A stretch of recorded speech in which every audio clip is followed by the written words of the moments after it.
Okay, ನೀವು ಹೇಳಿದ್ರಿ ಆಟ ಆ ಕಾರಣಕ್ಕೋಸ್ಕರ ನಾನು ಅಷ್ಟು ಸೀರಿಯಸ್ ಆಗಿದ್ದೆ, ಅಷ್ಟು ಸೀರಿಯಸ್ ಆಗಿ ತಗೊಂಡೆ ಅಂತ ಹೇಳಿ. ಬಟ್ ಗಿಲ್ಲಿ ಕಾಮಿಡಿನೂ ಅಷ್ಟೊಂದು ಸೀರಿಯಸ್ ಆಗಿ ತಗೊಳ್ಳೋ ಅವಶ್ಯಕತೆ ಇತ್ತ ಅಂತ ಚೈತ್ರ ಅವ್ರಿಗೆ? ಯಾಕಂದ್ರೆ ನಿಮ್ಮ ಸೀಸನ್ ಅಲ್ಲೂ ಕಾಮಿಡಿ ಮಾಡೋರು ಇದ್ರು, ಗಿಲ್ಲಿ ಕೂಡ ಕಾಮಿಡಿನೇ. ಅಂಡ್ ನಿಮಗೆ ಗೊತ್ತು ನೀವು ಸ್ಪರ್ಧಿ ಅಲ್ಲ, ಅಲ್ಲಿ ಗೆಸ್ಟ್ ಅಂತ ಹೇಳ್ಬಿಟ್ಟು ಇಷ್ಟೆಲ್ಲ ಇದ್ಮೇಲೂ ಗಿಲ್ಲಿ ಕಾಮಿಡಿನ ಅಷ್ಟೊಂದು ಸೀರಿಯಸ್ ಆಗಿ ತಗೊಳ್ಳೋ ಅವಶ್ಯಕತೆ ಇತ್ತು. ನೀವು ಯಾವ ಕಾಮಿಡಿ ಕೇಳ್ತಾ ಇದ್ದೀರಾ? ಅಂದ್ರೆ ನೀವು ಒಂದ್ಸಲಿ ಹೇಳ್ತೀರಿ ಗಿಲ್ಲಿಗೆ, ನೀನ್ ನನ್ನ ಜೊತೆ ಏನು ಮಾತಾಡ್ಬೇಡ, ನಿನ್ನ ಪರವಾಗಿಲ್ಲ ನನಗೆ. ಅದೇ ಕಾರಣಕ್ಕೆ ನಾನು ಗೆಸ್ಟ್ ಅಲ್ಲ, ನಾನು ಯಾಕೆ ಇವ್ನು ಕಾಮಿಡಿ ತಗೊಳ್ಳಿ?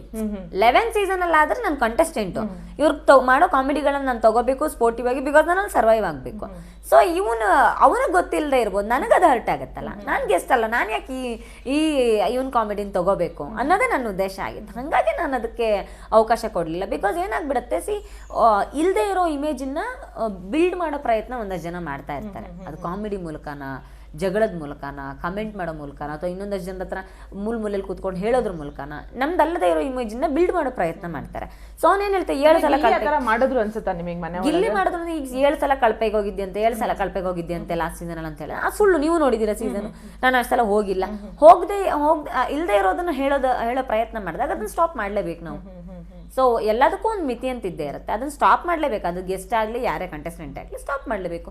ಆ ಪ್ರಯತ್ನ ಅಷ್ಟೇ ನಾನು ಮಾಡಿದೆ. ನಾನು ಸ್ಪಷ್ಟವಾಗಿ ನನ್ನ ಸುದ್ದಿಗೆ ಬರಬೇಡ, ಬಿಕಾಸ್ ಅಲ್ಲದೆ ಇರೋದು ಅವನಿಗೂ ಗೊತ್ತಿಲ್ಲ. ಅಲ್ಲದೆ ಇರೋದು ನೀನು ಹೆಂಗೆ ಹೇಳ್ತೀಯ? ಸೊ ನೀನು ಹೇಳ್ತೀಯ ಅಂದ್ಮೇಲೆ ಅದನ್ನ ಸ್ಟಾಪ್ ಮಾಡೋದು ನಂದು ಕರ್ತವ್ಯ ಅನ್ನೋ ಉದ್ದೇಶಕ್ಕೆ ಮಾತ್ರ ನಾನು ಅದನ್ನ ಹೇಳಿದ್ದೆ.